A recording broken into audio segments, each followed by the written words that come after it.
మీ business ఏదైనా మీ ఊర్లో promotion చేయాలంటే అది సుమన్ టీవీతోనే సాధ్యం. ఇప్పుడే సంప్రదించండి. నమస్తే, వెల్కమ్ టు సుమన్ టీవీ. నేను మీ త్రివేణి. పండుగలలో వినాయక చవితికి చాలా ప్రాశస్త్యము ఉంది. ఇది జాతీయ పండుగ. వినాయక చవితి యొక్క ప్రాధాన్యత, పూజా విధానము, దాని యొక్క ఆవిర్భావం, అలాగే వినాయక చవితి ఆచరించడం వలన కలిగే లాభాలు, శమంతక ఉపాఖ్యానము మొదలగు అంశముల గురించి తెలుసుకోవడానికి ప్రస్తుతం మన స్టూడియోలో ఉన్నారు శ్రీ బద్రీ నారాయణ గురూజీ గారు. వారితో వినాయక చవితి సంబంధించి చాలా విషయాలు తెలుసుకుందాం. నమస్తే గురువు గారు. నమస్తే. Welcome to Suman TV. ముందుగా మీకు వినాయక చవితి శుభాకాంక్షలు. సుమన్ టీవీ ప్రేక్షకులకు వినాయక చవితి శుభాకాంక్షలు, అలాగే అభినందనలు. గురుగారు, వినాయక చవితి యొక్క విశిష్టత ఏంటో మా సుమన్ టీవీ ప్రేక్షకులందరికీ కూడా వివరిస్తారా? శ్రీ గురుభ్యో నమః. అగజానన పద్మార్కం గజాననం అహర్నిశం అనేకదం తం భక్తానాం ఏకదంతం ఉపాస్మహే. శ్రీ గురుభ్యో నమః. వినాయకుడికి చాలా పేర్లున్నాయి. భారతీయ సనాతన సాంప్రదాయం ప్రకారం మన దేశంలో ఉండేవాళ్ళు ఎంతో గొప్పవాళ్ళు అని చెప్పవచ్చు. కారణం ఏమంటే ఇది ఈ రోజుది కాదు, అనాది కాలం నుంచి వస్తున్నటువంటి ఒక సాంప్రదాయం. పురాణాలు, ఇతిహాసాలు, వేదాలు వీటిల్లో కేవలం భూలోకమే కాకుండా ఇతర లోకాల గురించి కూడా చెప్పడం జరిగింది. అలాగ తీసుకున్నప్పుడు కైలాసంలో ఒక పర్వతం, అందులో శివుడు, పార్వతి, గణపతి, స్కందుడు, ఇతర దేవతలు కూడా ఉంటారు. స్కాంద పురాణంలో ఒకసారి శివుడు ఈ యొక్క స్కందుడికి ఉపదేశం చేస్తాడు. ఎందుచేత అంటే స్కందుడు అడుగుతాడు, తండ్రి ఏదైనా ఈ కలియుగంలో మంచి ఫలితాలు ఇచ్చేటటువంటి ఒక వ్రతం గురించి చెప్పమని. అప్పుడు శివుడు చెప్తాడు అన్నమాట, ఇట్లా వినాయక వ్రతము అని ఒకటి ఉంది, దాన్ని చేయడం వల్ల విశేషమైనటువంటి పుణ్యము, లాభము, అలాగే ఇహపరాలలో సుఖం కూడా కలుగుతుంది అని చెప్తాడు. అది భాద్రపద శుక్ల చతుర్థి రోజు ఆచరించాలి అనేది శాస్త్రం. అంతేకాకుండా ఈ గణపతికి చాలా పేర్లున్నాయి. విఘ్న వినాయకుడని, వరసిద్ధి వినాయకుడని, గకార గణపతి అని చాలా పేర్లున్నాయి. విఘ్నాలు మనకు సాధారణంగా వస్తూనే ఉంటాయి. ఎందుకంటే వెనకటి జన్మల్లో మనం ఏం చేసుకుని ఉంటామో మనకు తెలియదు. ప్రారబ్ధ కర్మ అంటారు. అది ఎంత పెద్ద ప్రారబ్ధ కర్మ అయినప్పటికీ కూడా దేవతలకు ఒక శక్తి ఉంటుంది, వాళ్లకు వ్యాప్తి ఉంటుంది. కనుక మనం వాళ్ళ ప్రార్థన చేసినప్పుడు మన ప్రార్థనలు మన్నించి వాళ్ళు మన ప్రారబ్ధాన్ని తగ్గిస్తారన్నమాట. కనుక ఎన్నో అవాంతరాల జీవితంలో ఒడదొడుకులు, మానసికంగా, శారీరకంగా, డిపార్ట్మెంటల్ ప్రాబ్లమ్స్ అన్నీ ఉంటాయి మనకి. ఆ దోషాలు తొలగించుకోవడానికి గణపతిని ఒక్కసారి ప్రార్థన చేసి బయలుదేరితే ఎటువంటి విఘ్నాలు రావు అనేది ఎప్పటి నుంచి వస్తున్నట్టు ఒక నానుడి. ఈ ప్రకారంగా గణపతిని ఉపాసన చేయడం వల్ల మనకు అన్ని దోషాలు తొలగుతాయి. ఎటువంటి విఘ్నాలు ఉన్నా కూడా వాటిని ఆ దోషం తొలగుతుంది. అపమృత్యు దోషాలు కూడా కొన్ని ఉంటాయి, అవి కూడా మనకు పరిష్కరించబడతాయి. ఈ కారణం చేత వినాయక చవితి రోజు అంటే భాద్రపద మాసంలో శుక్ల చతుర్థి, ఇది కన్యామాసం అంటారనమాట. కన్యారాశిలో సూర్యుడు ప్రవేశం చేసి ఉంటాడు. కన్యారాశిలో సూర్యుడు ప్రవేశించి ఉండగా చతుర్థి రోజు చంద్రుడిని చూడరాదు. వాటిని నీలాప నిందలు అంటారు.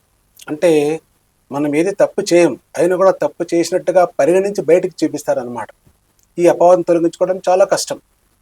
కనుక గణపతిని ఉపాసన చేస్తే ఆ దోషాలు పోతాయి ఈ రోజు అనేది విశేషమైనటువంటి సాంప్రదాయము. అంతేకాకుండా ఎప్పటి నుంచి వస్తున్నటువంటి ఒక నానుడి. కనుక దీని గురించి విశేషంగా కూడా మనం తెలుసుకోవచ్చు. గురుగారు, గణపతి పూజను ఏ రకంగా ఆచరించాలి, అలాగే ఏ రోజు విశేషంగా పూజించాలో తెలియజేస్తారా? ఈ గణపతి పూజను సాధారణంగా ప్రతి చతుర్థి కూడా, ఈ చవితి అనేది గణపతికి విశేషమైనటువంటిది. ఎందుకంటే ఆ చవితికి అభిమానిని దేవత ఆయన. చాలా దేవతలు ఒక్కొక్క తిథిని తీసుకుంటారు.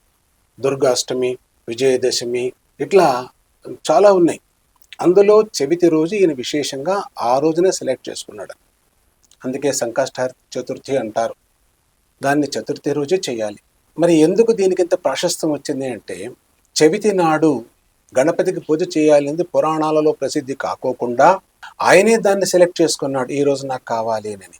దానికి కారణం ఏమంటే, చంద్రుడు ఒకసారి తాను చాలా మనోహరుడు అనేటటువంటి ఉద్దేశ్యం చేత గణపతిని చూసి నవ్వుతాడు. అందుకు గణపతి అతనికి శాపాన్ని ఇస్తాడు. అది ఇచ్చిండేది ఈ రోజు. అందుచేతనే ఆయన మళ్ళీ ఈ యొక్క చంద్రుడు అతనికి శిరసాష్టాంగ నమస్కారం చేసి క్షమించమని ప్రార్థన చేస్తే నా వ్రతాన్ని నా పూజను నన్ను ఎవరైతే చవితి రోజున స్మరిస్తారో ఆ రోజు వాళ్ళకు నేను అనుగ్రహం చేస్తాను, అంటే ఆ దోషాన్ని పోగొడతాను అని చెప్తాడన్నమాట. కనుక అది కాకుండా ఇప్పుడు కన్యా రాశిలో రవి ఉంటాడు, సూర్యుడు ఉంటాడు అనమాట. కన్యా రాశిలో రవి ఉండగా చతుర్థి రోజు చంద్రుడిని చూడరాదు, చూస్తే నీలాపనిందలు వస్తాయని శాస్త్రం. ఆ దోషం నివారణ అయ్యేది కూడా చతుర్థి రోజే. అంటే ఎవరైతే గణపతిని ఉపాసన చేస్తారో మరి అటువంటి వాళ్లకు అన్ని దోషాలు తొలగుతాయని. మరి ఈ పూజా విధానం తీసుకుంటే గణపతి విగ్రహము లేదా చిత్రపటము తీసుకొని ఆ విగ్రహంలో కానీ చిత్రపటంలో కానీ ఆవాహన చేయాలి.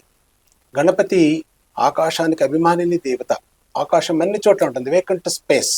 ఆయన అన్ని చోట్ల ఉంటాడు, దేవతలకు వ్యాప్తి ఉంటుందన్నమాట.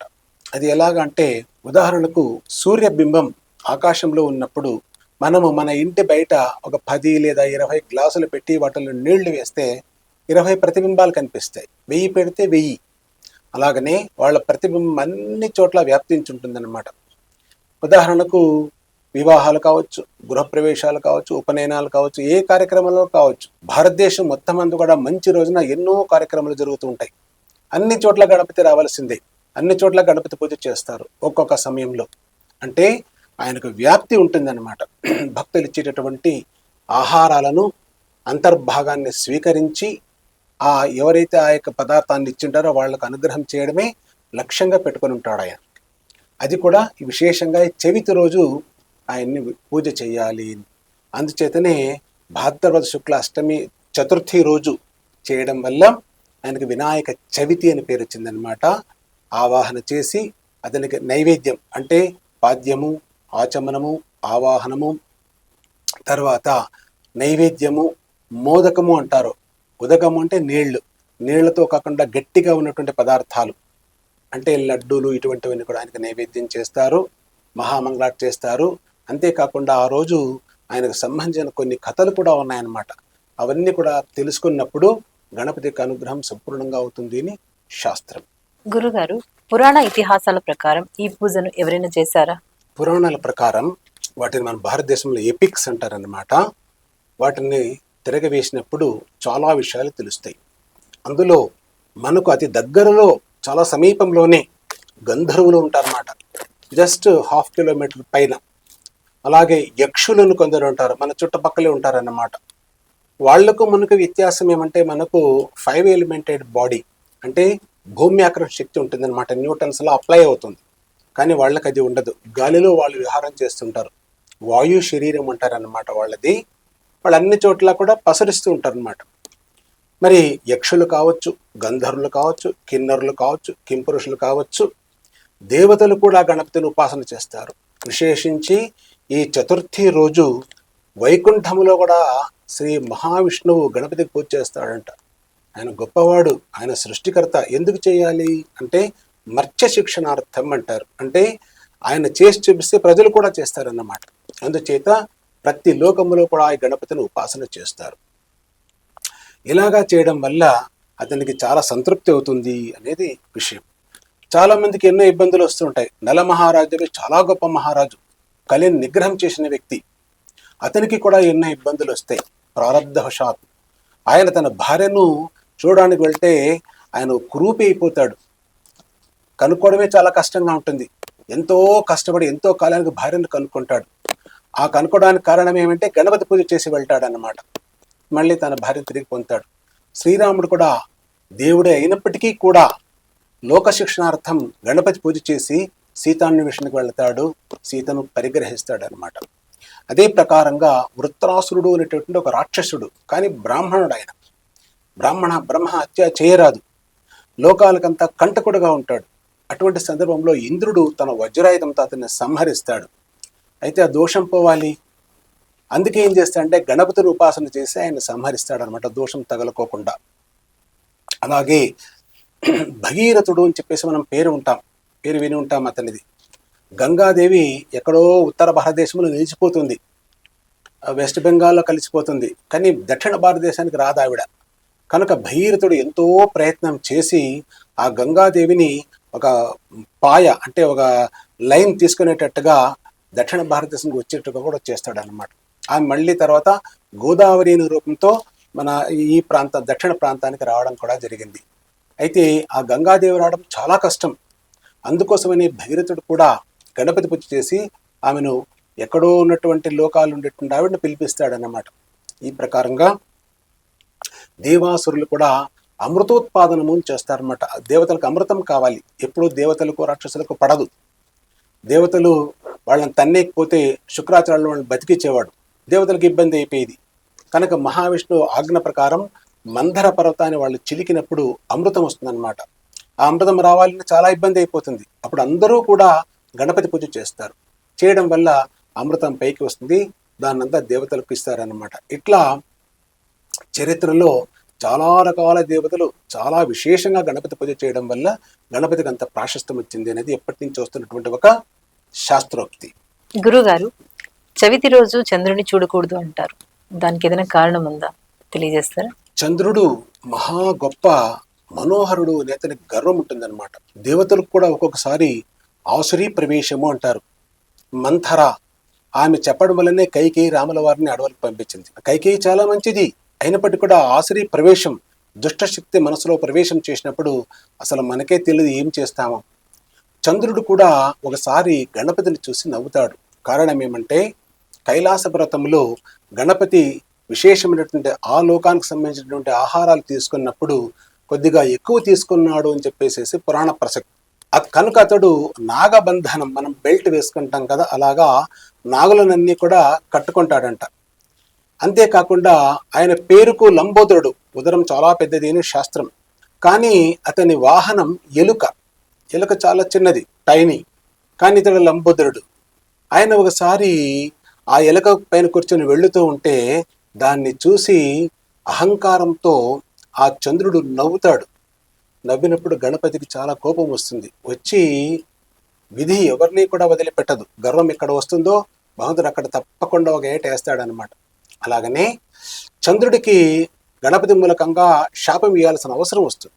కనుక ఆ గణపతి శాపాన్ని ఇస్తాడు. ఎవరైతే నిన్ను ఈ యొక్క చవితి రోజు చూస్తారో వాళ్ళకు నీలాప నిందలు. అపనింద అంటే మనం తప్పు చేస్తే అది అపనింద, కానీ నీలాప నిందలు అంటే కనిపించవు. ఎల్లో జర్నలిజం అంటారు కదా, అంటే చేయకపోయినా కూడా ఏదో రకంగా ఆపాదన చేయడం. ఈ ప్రకారంగా ఆ యొక్క చంద్రుడికి శాపం ఇస్తే ఆయన మళ్ళీ క్షమించమని కాళ్ళ వేళ్ళ పడతాడు. అప్పుడు గణపతి చెప్తాడనమాట. ఆయన మంచి ప్రసన్న హృదయుడు కనుక ఆయన అన్నాడు, సరే ఎవరైతే ఈ చవితి రోజున నన్ను బాగా పూజించి అర్చించి నైవేద్యాలను సమర్పించి చక్కగా అనుష్ఠానం చేస్తారో వాళ్లకు ఈ దోషం స్పర్శ కాదు అనే రకంగా చెప్పి ఆ చంద్రుణ్ణి శాంతింపచేస్తాడు. శాంతింపచేసి ఇక నీ లోకానికి నువ్వు వెళ్ళని చెప్తాడు అనమాట. అంటే తప్పు చేస్తే చాలా మంది పనిష్మెంట్ ఇచ్చేస్తారు, కానీ శాపం వృధా పోకూడదు. వాళ్ళకి శాపం ఇచ్చే శక్తి ఉంటుంది, దాన్ని విత్డ్రా చేసుకునే శక్తి ఉంటుంది అనమాట. చాలా మందికి ఉండదు, కానీ గణపతికి అది ఉంటుంది అనమాట. కనుక అప్పటి నుంచి కూడా ఈ యొక్క భాద్రపద శుద్ర చతుర్థి నాడు అది విశేషమే. ఒక తమాషా ఏమంటే అమావాస్య అయిపోయిన వెంటనే చంద్రుడు పైకి వస్తుంటాడు అనమాట. ఒక్కొక్క రోజుకు ఒక్కొక్క కళ.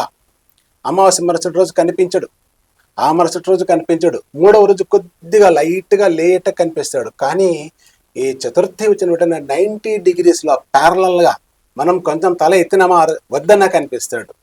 ఎందుకు? ఆకాశం క్లియర్గా ఉంటుంది, మేఘావృతం అయి ఉండదు. కనుక గణపతి ఆయన కనిపించినా ఏదో ఒక మనకు సమస్యలు వస్తూనే ఉంటాయి. డిపార్ట్మెంట్లు కావచ్చు, హెల్త్ ఇష్యూస్ కావచ్చు, మరొకటి కావచ్చు. ఈ దోషాలు పోయేదానికే ఆ గణపతిని అర్చన చేయాలి అనేది ఎప్పటి నుంచి వస్తున్నటువంటి ఒక శాస్త్రోక్తి. గురుగారు, శ్రీకృష్ణుడు భగవంతుడు కదా, అయితే చవితి నాడు చంద్రుని చూడడం వల్ల నీలాప నిందలకు గురయ్యారు అని చెప్తూ ఉంటారు. ఇది ఎంతవరకు నిజమంటారు? శ్రీకృష్ణ భగవానుడు ఒకసారి చంద్రుని చూసినాడు అని చెప్తారనమాట. దానికి కారణం ఏమంటే ధర్మరాజు అని చెప్పేసి మనకందరికీ తెలుసు, పాండవులకు పెద్ద అన్న. ఆయన తన సామ్రాజ్యాన్ని అంతా కూడా మోసం చేసినటువంటి శకుని యొక్క పాచికల ఆటలో సర్వం కోల్పోయి అడవులకు వెళ్ళిపోతాడు. అలాగా అడవులకు వెళ్ళినప్పుడు శ్రీకృష్ణ పరమాత్మ గురించి ప్రార్థన చేస్తాడు. అయ్యా, మాకు అన్నదమ్ములకంతా చాలా ఇబ్బందులు కలుగుతున్నాయి, ఏదైనా ఉపాయం చెప్పు. అప్పుడు ఆయన అంటాడు అనమాట, మీరు గణపతిని ఉపాసన చేయండి. ఆయన గణపతిని ఉపాసన చేయడం వల్ల అన్ని దోషాలు తొలగుతాయి, తొందరగా కూడా ఈ 13 సంవత్సరాలు వనవాసం అజ్ఞాతవాసం అయిపోతుంది, కౌరవుల పైన జయించి మీ రాజ్యం మీకు వస్తుంది అని చెప్తాడనమాట. అయితే గణపతిని ఎందుకు అర్చన చేయాలి అని మరొక ప్రశ్న వేస్తాడు ఈ యొక్క ధర్మరాజు. అప్పుడు ఆయన చెప్తాడనమాట, గణపతిని ఆ యొక్క చంద్రుడు అవమానించి శాపాన్ని తీసుకుంటాడు, నాకు కూడా ఒకసారి అటువంటి అనుభవం వచ్చింది అని చెప్తాడనమాట. ఒకసారి శ్రీకృష్ణ పరమాత్ముడు తన ఇంట్లో రాత్రి సమయంలో ఇదే చతుర్థి రోజు ఆయన పాలు తాగాలి అని చెప్పేసి క్షీర ఘటం ఉంటారనమాట, దాన్ని తీసుకుంటాడు. తీసుకున్నప్పుడు మేడ పైన టెర్రాస్ బహుశా ఉండొచ్చు, ఆ పైన చంద్రుడు క్షీర ఘటంలో కనిపిస్తాడు. ఘటంలో ప్రతిబింబం అయినప్పటికీ కూడా చంద్రుని అయితే చూడకూడదు. అయితే ఆ చంద్రుని చూసినందుకు తనకు అపవాదం కూడా వస్తుంది. ఎందుకు అట్లా అని అంటే అది మర్త్య శిక్షణ అర్థం. నిజంగా ఆయన దోషరహితుడు, ఆయనకి ఎటువంటి దోషాలు లేవు, అయినా కూడా తానే దాన్ని పరిపాలించకపోతే ప్రజలు కూడా శ్రీకృష్ణుడే చేయలేదు మనం ఎందుకు చేయాలి అని వస్తుందన్నమాట. కనుక గణపతికి ఒక విలువనివ్వాలి, ఎందుకంటే పై ఆఫీసర్ కింద ఆఫీసర్ కూడా విలువనిస్తే వాళ్ళు గౌరవిస్తారు, ఇది సాంప్రదాయం. అదే ప్రకారంగా ఆయన చూసినప్పుడు తనకు అపనిందలు వచ్చినాయి అని కూడా ధర్మరాజుతో చెప్తాడు. అంటే సాధారణంగా కర్మ ఎవరిని వదిలిపెట్టదు, భగవంతుడు అయినా కూడా దాన్ని 10 మందికి చూపించాలనే ఉద్దేశం చేత తను కూడా ఆ నీలాపనిందలను స్వీకరించినాడు. తర్వాత దాన్ని ఆయన పోగొట్టుకుంటాడు, అది వేరే విషయం. అంటే ఆ చంద్రుని చూడడం వల్ల ఎన్నో కష్టాలు వస్తాయి, నష్టాలు వస్తాయని చెప్పి శాస్త్రం అనమాట. ఎందుకంటే సంవత్సరానికి ఒక రోజు మాత్రమే భారతదేశ శుద్ధ చతుర్థి వచ్చేది. మనం చంద్రుడిని చూసి ఏం చేయాలి, గణపతికి ఎందుకు అనుసంధానం చేయాలి అని వదిలేస్తే ఆ అపనిందలు వచ్చే సంవత్సరం వరకు ఉంటాయి, మళ్ళీ దాన్ని పోగొట్టుకోవాలంటే ఇబ్బంది. అందుచేతనే ఆ దోష నివృత్తికి ఈ గణపతి యొక్క పూజను చేసి, అంతేకాకుండా సమంతకు ఉపాఖ్యానం అని చెప్పేసి ఒక చిన్న ఘటన జరిగి ఉంటుంది. ఆ సమంతకు ఉపాఖ్యానంలో వచ్చేటటువంటి ఒక శ్లోకాన్ని ఎవరైతే పఠిస్తారో వాళ్లకు ఈ యొక్క చంద్రుని చూసినటువంటి దోషం నివృత్తి అవుతుంది అని చెప్పేసి స్కంద పురాణంలో వర్ణించినారనమాట. కనుక అందరికీ కూడా సమాంతరంగా చంద్రుడిని చూస్తే దోషం వస్తుంది అని శాస్త్రం. గురుగారు, శ్రీకృష్ణుడు శమంతకమణిని అపహరించారు అని అంటారు కదా, దీన్ని శమంతక ఉపాఖ్యానం అని కూడా అంటారు. అసలు ఈ శమంతక ఉపాఖ్యానము అంటే ఏంటో తెలియజేస్తారా? శమంతకోపాఖ్యానము, దీన్ని వినడం వల్ల కూడా విఘ్నేశ్వరుడు అన్ని దోషాలు తొలగించి ఉన్నత స్థాయికి తీసుకెళ్తాడు అని చెప్పేసి శాస్త్రాలలో ఉంది, పురాణాల్లో ఉంది. ఏమిటి శమంతకోపాఖ్యానం అంటే, ఒకసారి శ్రీకృష్ణుడు ద్వారకలో ఉన్నప్పుడు హస్తినావతిని ఉగ్రసేన అనే మహారాజు పరిపాలన చేస్తుంటాడు. ఆ ఉగ్రసేన అతనికి 2 కొడుకులు. పెద్ద కొడుకు పేరు సత్రాజిత్తునని, అతనికి ఒక తమ్ముడు ఉంటాడు, అతని పేరు ప్రసేనుడునని. ఆయన చక్కగా పరిపాలన చేస్తూ ఉంటాడు.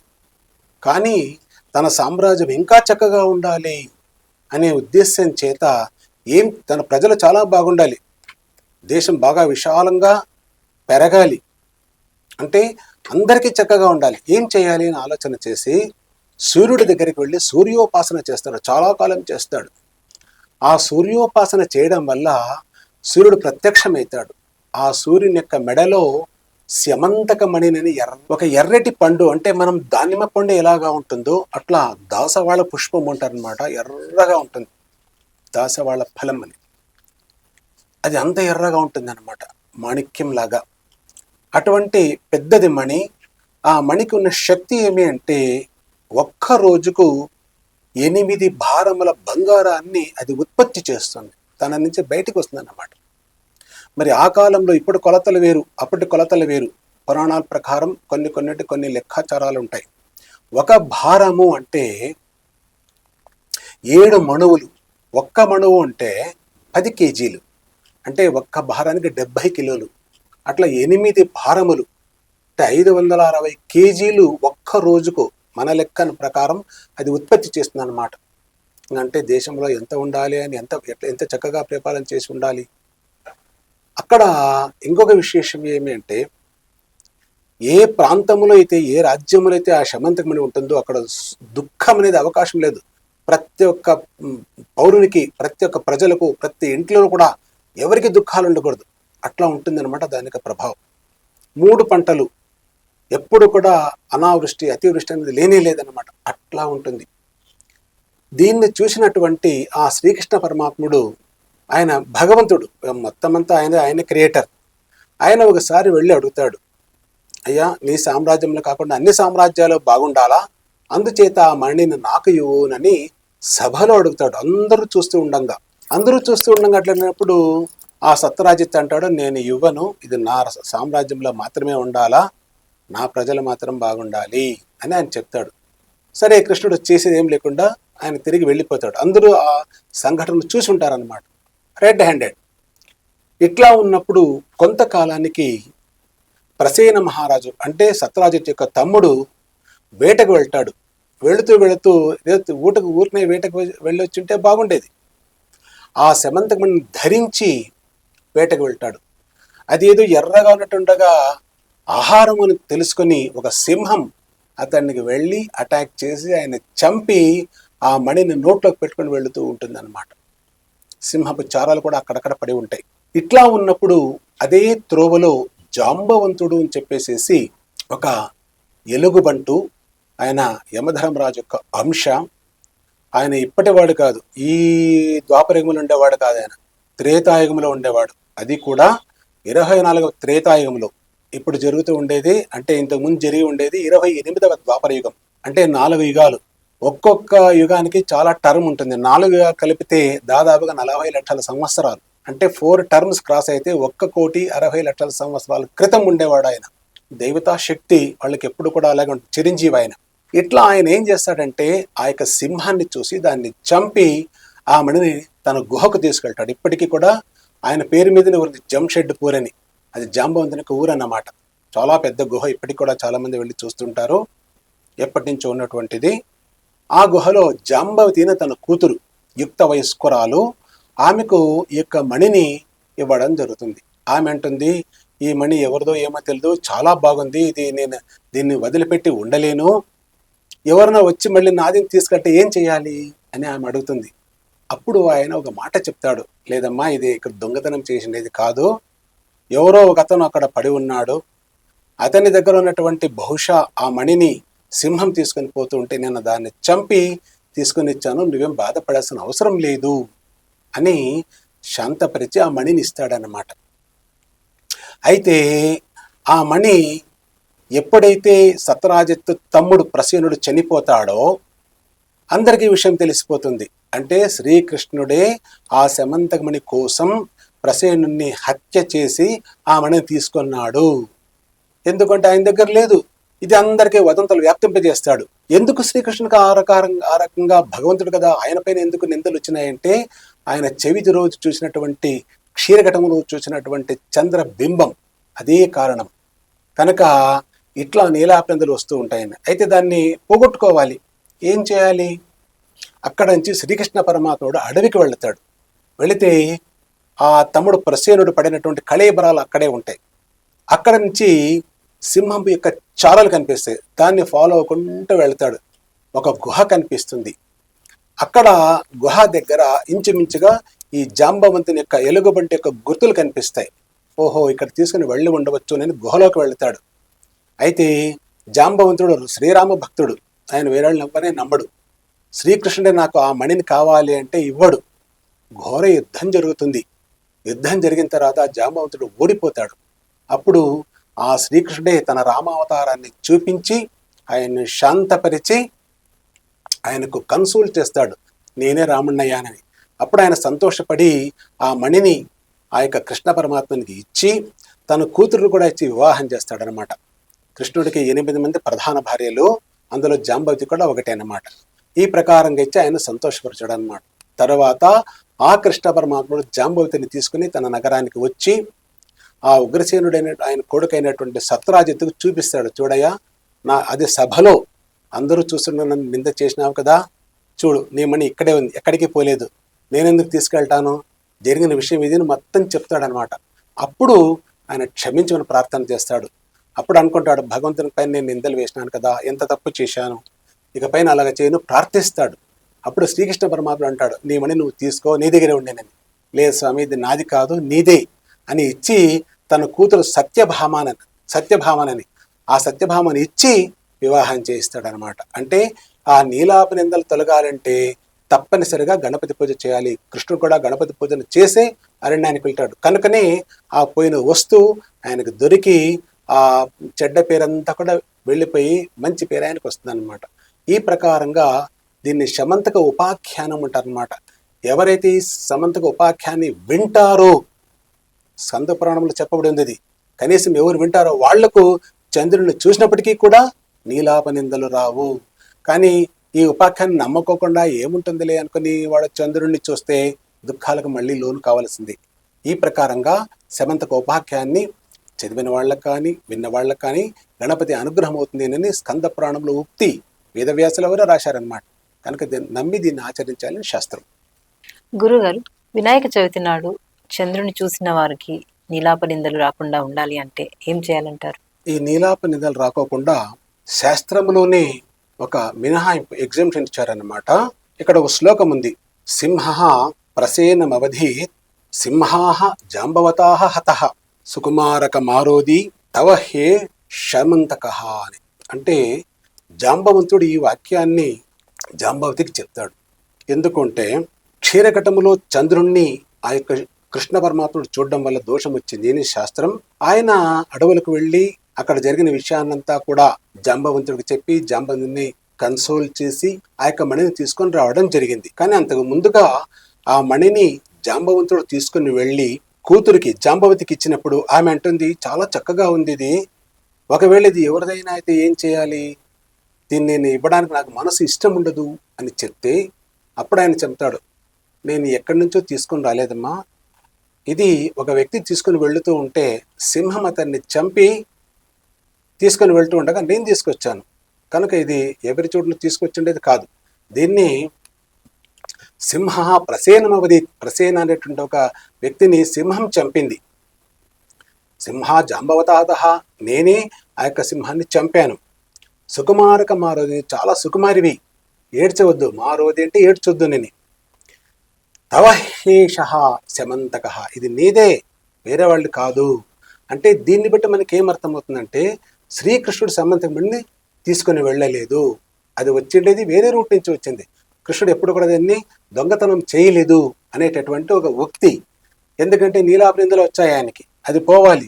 ఈ శ్లోకం చెప్పుకుంటే అక్కడ ఒరిజినల్ ఫ్యాక్ట్ మనకు తెలుస్తుంది. కనుక కృష్ణుడి పైన అపవాదం తొలుగుతుంది అనమాట. అలాగనే ఎవరైతే ఈ శ్లోకాన్ని కనీసం 21 సార్లు కానీ 5 సార్లు కానీ ఒక్కసారి కానీ పఠన చేస్తే ఆ యొక్క చంద్రుని దర్శనం చేసినటువంటి ఆ దోషం తొలుగుతుంది, విశేషించి గణపతి అనుగ్రహం అవుతుంది అని చెప్పి చెప్తారనమాట. శ్లోకాన్ని మరొకసారి చెప్తాను. సింహ ప్రసేనమవధి సింహ జాంబవతా హతః సుకుమారక మారోది తవ హేష శమంతకః. ఇది చిన్న శ్లోకం, ఎవరైనా పఠించవచ్చు, బాలులు కానీ వృద్ధులు కానీ ఏ జాతి వాళ్ళని ఇక్కడ రెస్ట్రిక్షన్ లేదు. ఎందుకంటే శ్లోకాలు ఎవరైనా చదవచ్చు. దీన్ని చదివితే సంపూర్ణమైనటువంటి విశేషమైనటువంటి ఆ గణపతికి అనుగ్రహం అవుతుంది అని శాస్త్రం. గురువుగారు, ఇప్పటి వరకు మీరు ఎంతో చక్కగా అందరికీ అర్థమయ్యే విధంగా వినాయక చవితి యొక్క విశిష్టతని, అలాగే చంద్రుడిని చూసిన వారికి ఎలా అందులో నుంచి నీలాప నిందలు పడకుండా బయటికి రావాలి అనే విషయాల్ని కూడా ప్రతి ఒక్కటి చాలా చక్కగా మా సుమన్ టీవీ ప్రేక్షకులందరికీ కూడా వివరించారు. అందుకు మీకు చాలా ధన్యవాదాలు. మరొకసారి సుమన్ టీవీ ప్రేక్షకులందరికీ కూడా వినాయక చవితి శుభాకాంక్షలు.